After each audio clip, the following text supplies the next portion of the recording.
नमस्कार साथियों, मैं राहुल जहांगीर आप सबका स्वागत करता हूं PCW के यूट्यूब चैनल पर। आज हम डिस्कस करेंगे पैथोलॉजी सब्जेक्ट के एक टॉपिक हीमोग्लोबिन एस्टिमेशन। ठीक है, तो इसमें बात करेंगे हम हीमोग्लोबिन की, यानी कि हीमोग्लोबिन का हम मेज़रमेंट करेंगे कि हीमोग्लोबिन की क्या कंसंट्रेशन हमारे ब्लड में मौजूद है। ठीक है, तो इसको समझने से पहले सबसे पहले हम बात करेंगे हीमोग्लोबिन के बारे में। हीमोग्लोबिन क्या होता है, सबसे पहले इसका फंक्शन नोट करेंगे हम। हीमोग्लोबिन लंग से टिश्यू तक O2 को लेके जाता है और टिश्यू से लंग तक CO2 को लेके जाता है। ठीक है, तो ये इसका फंक्शन होता है जो कि हमारे ब्लड में काम करते हैं। अब बात करते हैं हीमोग्लोबिन की। जो हमारा हीमोग्लोबिन है, जो हीम प्लस ग्लोबिन का बना होता है, जिसमें जो हीम पार्ट है वो हमारा आयरन प्लस पोरफायरिन का बना होता है और ग्लोबिन जो है जो कि हमारी पॉलीपेप्टाइड की चेन्स होती है। ठीक है, अब इस पॉलीपेप्टाइड चेन के बेस पे ही हमारे HB के कुछ वेरिएंट्स होते हैं, जैसे HbF यानी कि फीटल हीमोग्लोबिन और HbA यानी कि एडल्ट हीमोग्लोबिन। इसके भी दो टाइप होते हैं, HbA1 एंड HbA2।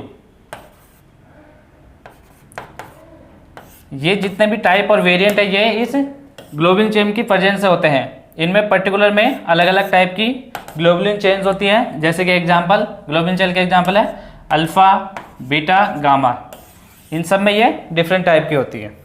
ठीक है, आगे बात करते हैं कि HB एस्टिमेशन की नीड क्यों पड़ी।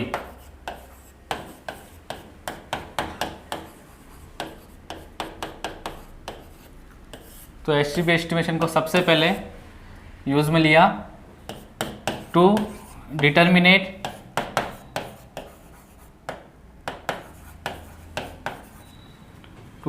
एनीमिया, यानी एनीमिया को आइडेंटिफाई करने के लिए। एनीमिया की कंडीशन में हीमोग्लोबिन का कंसंट्रेशन कम हो जाता है और इसके कुछ साइन सिम्टम है। साइन में हम देखेंगे कि skin, conjunctiva and mucous membrane का पीला होना, ये एनीमिया के साइन में आता है। इसके अंदर हीमोग्लोबिन की कंसंट्रेशन कम हो जाती है। तो हीमोग्लोबिन एस्टिमेशन के जरिए हम HB की कंसंट्रेशन का पता लगा के एनीमिया को डिटेक्ट कर सकते हैं। और HB एस्टिमेशन का दूसरा यूज हम करते हैं पॉलीसाइथीमिया में। पॉलीसाइथीमिया में क्या होता है, हीमोग्लोबिन का कंसंट्रेशन ब्लड में बढ़ जाता है, तो इसको भी आइडेंटिफाई करने के लिए HB एस्टिमेशन की नीड पड़ती है। और तीसरा पॉइंट है इसमें कि एनीमिया के अंदर जो ट्रीटमेंट के अंदर जो भी थेरेपी चलती है,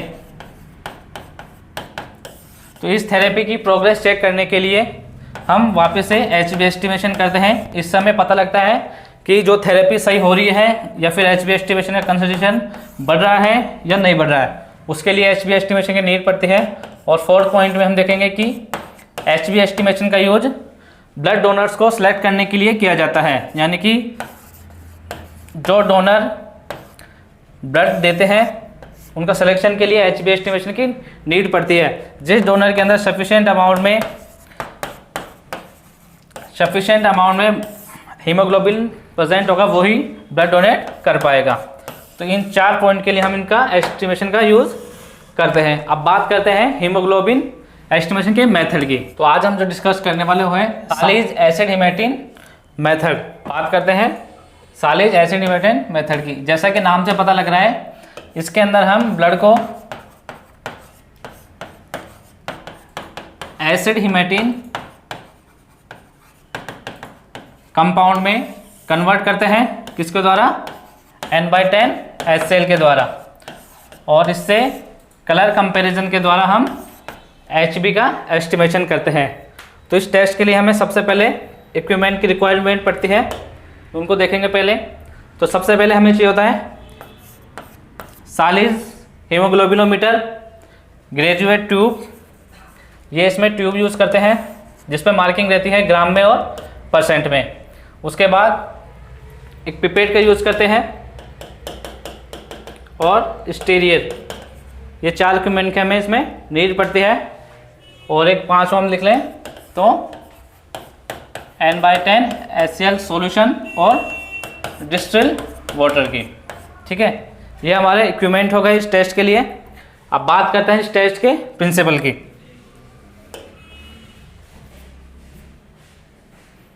ठीक है, तो देखिए जैसा कि पहले भी देखा, इंट्रोडक्शन से देख लेते हैं एक बार। हीमोग्लोबिन जो हमारा है हीम एंड ग्लोबुलिन प्रोटीन से बना होता है। हीम जो कि आयरन प्लस पोर्फायरिन रिंग का बना होता है, और जो भी ग्लोबुलिन है वो हमारा पॉलीपेप्टाइड चेन से बना होता है। ठीक है, जब हीमोग्लोबिन में N/10 HCl ऐड करते हैं तो ब्लड ये एसिड हेमेटिन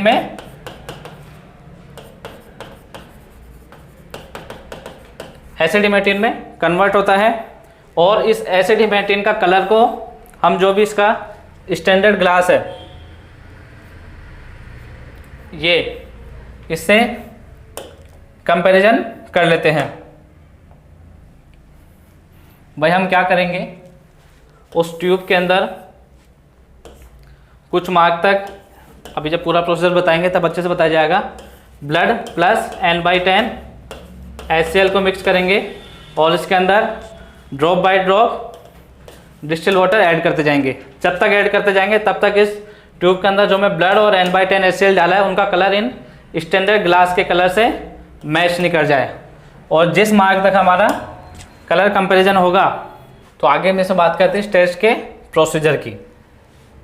प्रोसीजर को देखते हैं। तो सबसे पहले हमें स्पेसिमेन क्या चाहिए होगा,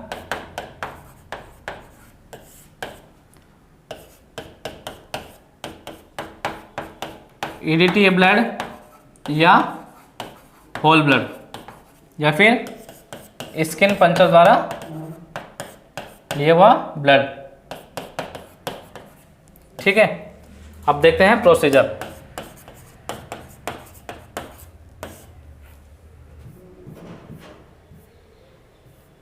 प्रोसीजर में हमें सबसे पहले क्या करना है, जो हमारी ग्रेजुएट ट्यूब थी उसमें 2 ग्राम मार्किंग तक N/10 सॉल्यूशन फिल कर लेना है, N/10 HCl। ठीक है, लिया। ऐड 0.1 हाइड्रोक्लोरिक एसिड यानी कि HCl in hematometer tube up to lowest level 0.02 gram तक। ठीक है, उसके बाद जब अगर हम फिंगर टिप से सैंपल ले रहे हैं तो फिंगर टिप को पहले स्टरलाइज करेंगे और स्लाइस करने के बाद उसको ड्राई होने देंगे। ठीक है, और लैंसेट की हेल्प पे फिंगर टिप को प्रिक करके जो हमारी रबर पिपेट है इस रबर पिपेट की हेल्प से इस मार्क तक 0.2 ml मार्क तक हम इसमें ब्लड को फिल कर लेंगे। और फिर इस फिल किए हुए ब्लड को हम इसमें इस ट्यूब में यहाँ तक फिल कर देंगे। सबसे पहले हमने क्या किया, इस ट्यूब में इस लोएस्ट मार्क तक हमने क्या लिया, N/10 HCl लिया। ये हमारा हो गया फर्स्ट स्टेप। सेकंड स्टेप में क्या करेंगे, हम फिंगर टिप से या जो हमारा EDTA होल ब्लड है उसमें इस मार्क तक 0.02 ml तक ब्लड को फिल करके इसमें ट्रांसफ़र करेंगे। और फिर इसको इस स्टीरियर की हेल्प से मिक्स करके इस ग्लास रोड के अंदर 10 मिनट के लिए छोड़ देंगे मिक्स करके। ठीक है, उसके बाद हम क्या करेंगे,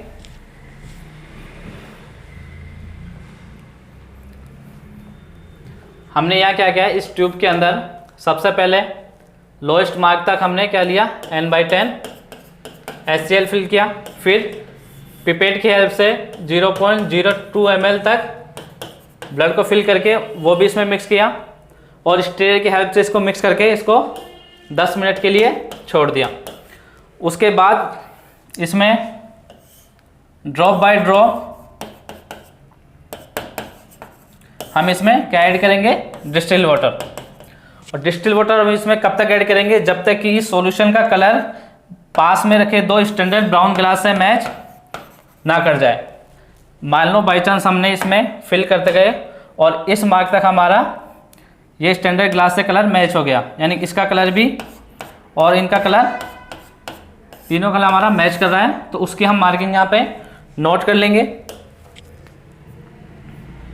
जैसे कि हमारे मार्किंग यहाँ तक हुई। इसके अंदर हमने क्या डाला था, सबसे पहले डाला N/10 HCl up to lowest mark तक। उसके बाद में इस रबर पिपेट द्वारा 0.02 ml ब्लड लेके इसमें ट्रांसफ़र किया, उसको 10 मिनट के लिए रखा और फिर इसमें मैं ड्रॉप बाय ड्रॉप क्या डाला, डिस्टिल वाटर। और जब तक डालते हैं जब तक कि इसका जो कलर है, इसके अंदर जो हमारा ब्लड और N/10 solution distil water colour इन पास में रखे, इस मीटर के अंदर जो ब्राउन ग्लास लगे इनके कलर के बराबर नहीं हो जाता। ठीक है, बात करें तो हम HB एस्टिमेशन में देख रहे थे, HB एस्टिमेशन। सबसे पहले हमने क्या देखा, यहाँ बात करते हैं हीमोग्लोबिन के बारे में। ठीक है, हीमोग्लोबिन हमने देखा, इसकी सबसे पहले फंक्शनिंग नोट की कि हीमोग्लोबिन लंग से ऑक्सीजन को टिश्यू तक लेके जाता है और टिश्यू से कार्बन डाइऑक्साइड को लंग तक कैरी करता है। ठीक है, अब हीमोग्लोबिन जो है हीम प्लस ग्लोबुलिन से बना होता है। हीम जो कि आयरन प्लस पोरफायरिन का बना होता है और जो ग्लोबुलिन है ये हमारी पॉलीपेप्टाइड्स चेंज होती है। और जो हीमोग्लोबिन का हमारे डेरिवेटिव है, जैसे HbA यानी कि एडल्ट हीमोग्लोबिन A1 और HbA2 एंड एक अदर है हमारा HbF, जिसको भी हम फीटल हीमोग्लोबिन बोलते हैं। ये जो वेरिएशन इनमें आते हैं नाम में, ये इनकी पॉलीपेप्टाइड चेन की वजह से होते हैं। ठीक है, इतना हमने इसमें देख लिया। अब बात करें तो हमें HB एस्टिमेशन की नीड क्यों थी। तो हमने सबसे पहला कि HB एस्टिमेशन की ज़रूरत हमें पड़ी एनीमिया के कंडीशन में। जैसे कि हमें पता है कि एनीमिया के कंडीशन में हीमोग्लोबिन का लेवल ब्लड में डाउन आ जाता है, तो हम HB एस्टिमेशन के द्वारा हम इसमें आइडेंटिफाई करते हैं कि पेशेंट में कितना HB है या कितना नहीं है। दूसरी कंडीशन देखिए हमने पॉलीसाइथेमिया। पॉलीसाइथेमिया में क्या होता है, ब्लड के अंदर हीमोग्लोबिन का लेवल बढ़ जाता है, तो इस कंडीशन में भी हमें HB एस्टिमेशन की नीड पड़ती है।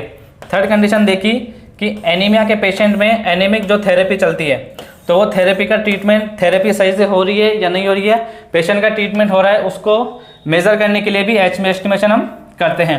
और फोर्थ पॉइंट में हमने देखा कि जब हम ब्लड डोनर सेलेक्ट करते हैं तो उसके लिए भी HB एस्टिमेशन की नीड करती है कि जब डोनर के अंदर सफिशिएंट अमाउंट में HB होगा तभी वो ब्लड डोनेट कर पाएगा। अब इसके बाद हमने देखा, नीड देख लिया, फिर हम देख लें इसका प्रोसीजर या मेथड। मेथड में हम डिस्कस कर रहे थे सालिस एसिड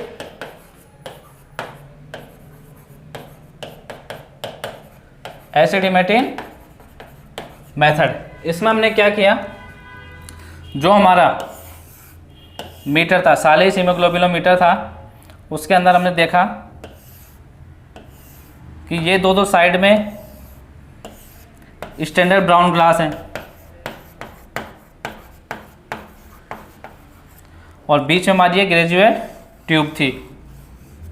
ठीक है, इस पर इस साइड ग्राम में मार्किंग थी। तो सबसे पहले हमें क्या करना है, इसमें लिए हमें पता है हमने इसमें जो 2 ग्राम मार्क तक हमने N/10 सॉल्यूशन फिल किया। उसके बाद पिपेट की सहायता से 0.02 ml हमने ब्लड इसमें फिल किया और इसको मिक्स करके हमने इसमें रख दिया और 10 मिनट के लिए इसको छोड़ दिया। इस 10 मिनट के अंदर ही हमारा ब्लड एसिडिमेटिन में कन्वर्ट होता है और ये एसिड हिमेटिन हमें कलर कंपाउंड प्रोवाइड करेगा। और फिर इसके अंदर हम इसके अंदर drop by drop distil water add करते हैं। और डिस्टिल वाटर कब तक ऐड करेंगे? जब तक कि इस ब्राउन ग्लास का कलर इससे मैच नहीं कर जाए, जब तक हम इसमें ऐड कर देंगे। फॉर एग्जांपल हमने मिक्स किया और हमारा 12 ग्राम के ऊपर ये स्टैंडर्ड ग्लास से मैच कर गया, तो इस पेशेंट के ब्लड में हीमोग्लोबिन की वैल्यू हम 12 ग्राम नोट करते हैं। ये हमारा यहाँ इसका प्रोसीजर ख़त्म होता है। अब बात करते हैं कि इस टेस्ट के कुछ डिसएडवांटेज है, उनको हम डिस्कस कर लेते हैं। जैसे कि हमें पता था कि ये किस प्रिंसिपल पे वर्क कर रहा है, एसिड हिमेटिन के। ठीक है, अब बात करते हैं इसका क्या डिसएडवांटेज है।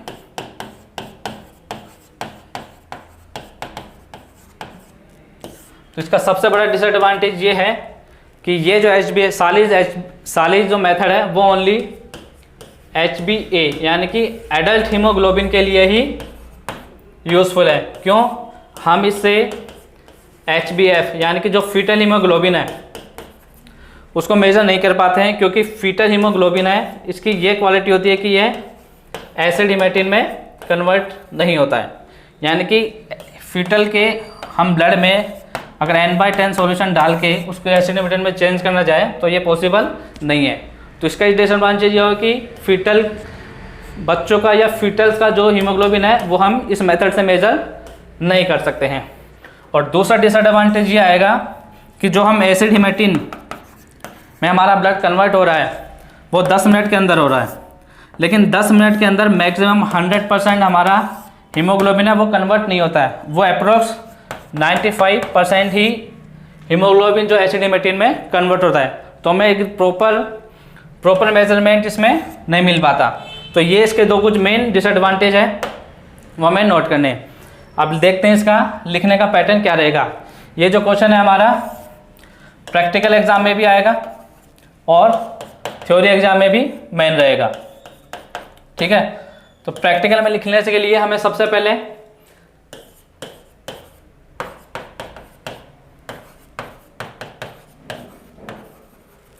सालिज एसिड हिमेटिन मेथड में लिखने के लिए हम सबसे पहले इसका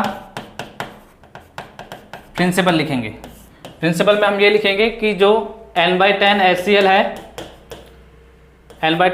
है वो हीमोग्लोबिन को एसिड हिमेटिन में कन्वर्ट कर देता है, जो कि एक कलर कंपाउंड है। उसके बाद हम लिखेंगे इसमें इक्विपमेंट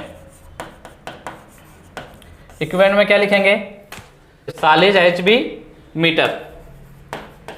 मीटर आ गया। इसकी ग्रेजुएट ट्यूब हो गई। और फिर इसमें देखेंगे हम कि हम रिएजेंट में हम लिखा N/10 HCl सॉल्यूशन, इसकी हमें रिक्वायरमेंट होगी, और दूसरा डिस्टिल वाटर। ठीक है, इसके बाद में लिखेंगे हम इसका प्रोसीजर में हम वही लिखेंगे, स्टेप बाय स्टेप लिखेंगे। ठीक है, जस्ट प्रोसीजर में हमने लिखा, सबसे पहला पॉइंट लिख देंगे N/10 HCl को हमने लिखा, वो ग्रेजुएट ट्यूब के लोएस्ट मार्क 0.2 ग्राम तक उसको लिया। उसके बाद अगर हम स्किन पंचर से ले रहे हैं तो पहले स्किन को स्टेरिलाइज करना पड़ेगा, और एक स्टेरिलाइज लैंसेट के द्वारा उसको प्रिक करके by the help of pipette हम उसमें ग्रेजुएट ट्यूब में फिल कर लेंगे। ठीक है, तो ये इसका प्रोसीजर हुआ। और प्रोसीजर के बाद हम चाहें तो इसका डिसएडवांटेज लिखना नहीं है, अगर लिख सको तो लिख देना। और बाकी जो डिसएडवांटेज का जो क्वेश्चन है ये मेनली वाइवा के हिसाब से क्वेश्चन इंपॉर्टेंट है कि सालिज मेथड का क्या डिसएडवांटेज है, इसके द्वारा हम क्या डायग्नोस नहीं कर सकते। तो मेन क्वेश्चन ध्यान रखना कि जो फीटल हीमोग्लोबिन को इसके द्वारा मेजर नहीं किया जा सकता है। ठीक है, नेक्स्ट मेथड से हम इसका HbA एस्टिमेशन का मेजरमेंट करेंगे। धन्यवाद।